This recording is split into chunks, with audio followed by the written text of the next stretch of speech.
Baik pemirsa, nah Zi, ini pembahasan kali ini cukup menarik sekali ya. Jadi memang kalau misalnya, setahu aku, kalau misalnya Maryam ini adalah satu-satunya wanita yang disebutkan di dalam Al-Quran. Nah sekarang penjelasan kita kali ini adalah, memang pembahasan kita kali ini adalah tentang kenapa Siti Maryam itu disebut wanita paling ikhlas. Kita saksikan bersama ya, ini dia penjelasannya.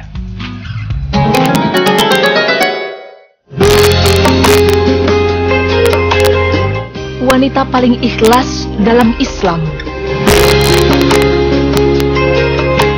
Pemirsa, kata ikhlas kerap kita ucapkan ketika mendapat ujian hidup dari Allah Subhanahu wa Ta'ala. Ikhlas adalah meniatkan ibadah demi mengharap keridhaan Allah semata dan tidak menyekutukan Allah dalam ibadah tersebut.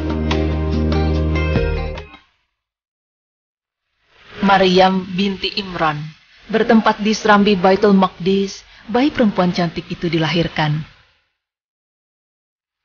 Kemudian oleh ibunya diberi nama Siti Maryam, yang berarti wanita ahli ibadah.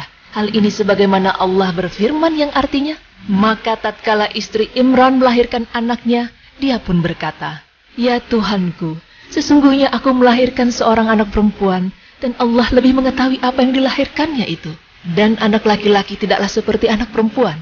Sesungguhnya aku telah menamai dia Maryam, dan aku mohon perlindungan untuknya, serta anak-anak keturunannya kepada engkau daripada syaitan yang terkutuk." Quran Surah Ali Imran ayat 36. Kemudian Siti Maryam diberikan kepada pamannya, yaitu Nabi Zakaria alaihissalam. Hari-harinya dihabiskan dengan beribadah dan berzikir Subhanahu wa Ta'ala. Namun keanehan pun terjadi. Setiap kali pamannya menghantar makanan, namun di bilik Siti Maryam telah tersedia makanan dengan aneka buah-buahan yang ada. Allah berfirman yang artinya, maka Tuhannya menerimanya sebagai nazar dengan penerimaan yang baik dan mendidiknya dengan pendidikan yang baik, dan Allah menjadikan Zakaria pengasuhnya. Setiap Zakaria masuk untuk menemui Maryam di mihrab, ia dapati makanan di sisinya. Zakaria berkata, "Wahai Maryam, dari mana kamu memperoleh makanan ini?" Maryam menjawab, "Makanan itu dari sisi Allah. Sesungguhnya Allah memberi rezeki kepada siapa yang dikehendakinya tanpa hisab." Quran Surah Ali Imran ayat 37. Dan ketika beliau beranjak dewasa, Siti Maryam pulang ke kampungnya di Nazaret.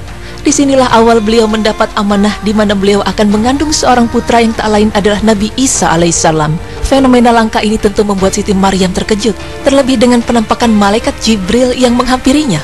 Maka Allah Subhanahu wa Ta'ala menunjukkan kebesaran dengan meniupkan roh melalui malaikat Jibril ke dalam rahim Maryam. Kemudian Maryam pun kembali pulang ke Yerusalem dengan keadaan mengandung. Dan disinilah awal keimanan dan ketakwaan Siti Maryam diuji dengan beragam fitnah yang menghujani dirinya. Bahkan masyarakat menuduh beliau seorang pezina. Kemudian dengan petunjuk Allah, Maryam pergi ke arah timur menuju suatu tempat yang jauh. Dan sesampainya di Bethlehem, sebuah kota di Palestina, dalam keadaan hamil tua, lemah dan letih. Namun Allah tak membiarkan beliau sendiri dalam keadaan demikian, karena Allah kembali memberikan bantuan melalui malaikat Jibril. Maka Nabi Isa alaihissalam dilahirkan di Bethlehem dengan kelebihan yang diberikan Allah Subhanahu wa Ta'ala padanya. Di antaranya, Nabi Isa alaihissalam mampu berbicara fasih meskipun usianya masih bayi. Dan meski kerap dihujat dari kaumnya, namun dengan kehadiran putranya, beliau mampu melewati hujatan tersebut. Bahkan di antara mukjizat beliau yaitu, setiap orang yang sakit jika disentuh olehnya, maka sembuhlah orang itu. Dan dengan izin Allah, beliau pun dapat menghidupkan kembali orang yang telah mati. Nah pemirsa, semoga saja kisah ini dapat bermanfaat bagi kita agar lebih baik lagi. Amin ya rabbal alamin.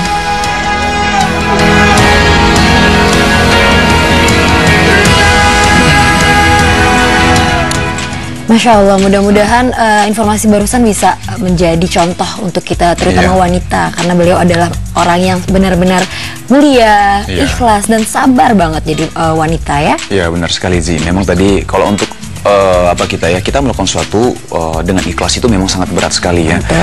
Dan itu memang titik yang paling berat sebenarnya untuk melakukan hal apapun termasuk ibadah gitu. Nah, ini kita mendapatkan ibroh ya atau pelajaran dari Siti Maryam. Begitu luar biasa sekali bagaimana ketika beliau mendapatkan anugerah yang luar biasa dari Allah Subhanahu wa taala ketika ditiupkan dan mengandung Nabi Isa alaihissalam, dan itu dimulai ketika dia mendapatkan itu, waktu mengandung malah jadi banyak ujian di situ sih ya. Tapi masya Allah, itulah keikhlasan beliau menerima apapun dari Allah Subhanahu wa taala, diterima dengan keikhlasan yang luar biasa sekali. Masya Allah. Dan setelah ini kita masih akan kembali, jadi jangan kemana-mana, tetap di Berita Islami Masa Kini. Allahu Akbar.